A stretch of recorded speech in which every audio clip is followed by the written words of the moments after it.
tentang munajat kepada Allah.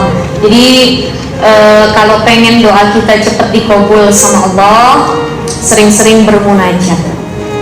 Ya, munajat itu salah satu cara mendekatkan diri kepada Allah. Bangun tengah malam, biarpun orang tidur kita bangun.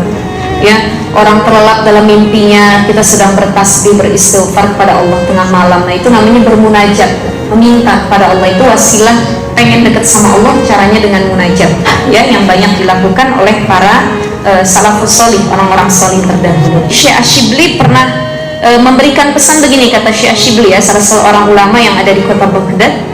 Idza awta an tasta'nisa billah, kalau engkau pengen merasa nyaman dengan Allah, sesuai dengan tema kita hari ini, ya, menghadirkan rasa cinta, senang sama Allah.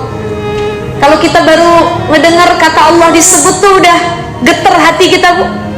Zadatsum imanan, baru kedengar kata Allah, azan bunyi, Allahu akbar, Allahu akbar, Allah. Tuh, orang kalau dia tuh udah di tingkatan tertentu, ya, artinya sudah rindu, senang sama Allah, baru dengar kata Allah aja udah gemetar hatinya, gitu.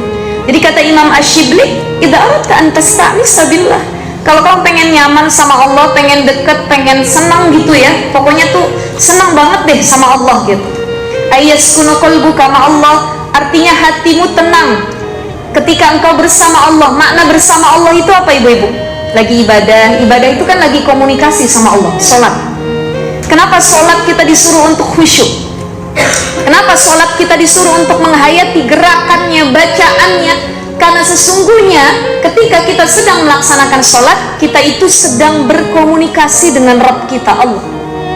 Ibu baca Fatihah doang nih, Bismillahirrahmanirrahim, Alhamdulillahi Rabbil Alamin, Ar-Rahmanir-Rahim, Maliki Yaumiddin. Kita tuh lagi muji Allah dalam surah Fatihah. Ya Allah, kan Allahu Akbar, Bismillahirrahmanirrahim, Alhamdulillah ya Allah, terima kasih Allah, Alhamdulillahi Rabbil Alamin, karena rizkimu, karuniamu, Rahman Rahimu, aku masih bisa berdiri melaksanakan sholat, ya Allah. Ar-Rahmanir-Rahim, luar biasa kasih sayangmu, ya Allah. Iyyaka na'budu wa iyyaka nasta'in. Ya Allah, saya punya masalah, ya Allah, saya punya ujian, saya baru ketimpa musibah berat yang saya jalanin hari ini dan hari-hari kemarin, ya Allah. Tapi saya kembali dalam sholat saya. Kenapa? Karena gak ada tempat saya berkeluh kesah, gak ada tempat saya ngadu, gak ada tempat saya curhat, kecuali iyyaka na'budu wa iyyaka nasta'in. Cuma Engkau yang mau dengerin aku, ya Allah. Itu kan lagi sholat, lagi komunikasi, Bu. Makanya orang kalau dia benar-benar deket sama Allah, sholatnya tuh dihayatin. Walaupun khusyuk itu kan sulit nih, ya, khusyuk sulit nggak? Sulit. Karena apa? Karena orang lagi sholat itu kan hadir setan, salah satu setan yang menggoda seorang ketika sholat, dikasih was-was. Pikirannya mengambang kemana-mana, boro-boro mahamin Fatihah, yang ada mikirin yang hilang biar ketemu tuh lagi sholat, dipikirin dompet, perasaan tadi dompet ditaruh di bawah meja tuh lagi sholat dia pikirin sampai salam tuh. Makanya kalau mau sholat, pertama baca ta'awuz dulu, a'udzubillahi minasyaitonirrajim. Kenapa? Minta pertolongan sama Allah agar sholat kita dijaga dari gangguan setan, karena setan tuh gak berhenti bisikin pas lagi sholat. Makanya menghadirkan khusyuk dalam sholat itu sulit. Tapi paling tidak nih ajaran para ulama, bagaimana agar kita bisa khusyuk dalam sholat, walaupun gak bisa 100% khusyuk. Karena yang bisa khusyuk itu cuma Nabi. Hatta sahabat Nabi aja sulit tuh. Sayyidina Ali sebelum sholat diuji sama Nabi, ditawarin sorban, yang satu hijau, yang satu merah. Kata Nabi, nanti aja jawabnya di sholat.